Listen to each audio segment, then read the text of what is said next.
So ito yung easy natin. Hindi pa alam kung anong kulay. Yan.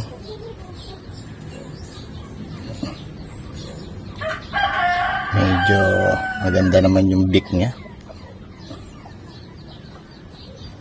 Sana puti or splash or white base sana, kasi yun ang target natin. So lagyan muna natin ng sing-sing. Opya.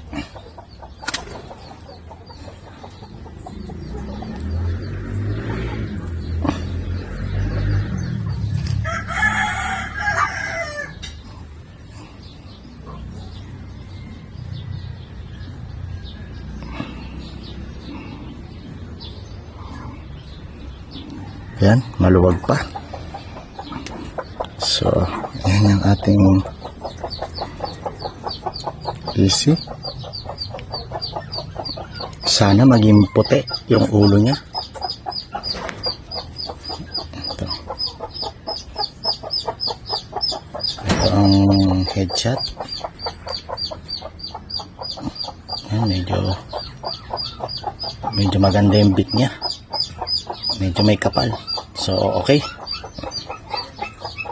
So, sige. Ito muna update natin sa easy. Balik muna natin.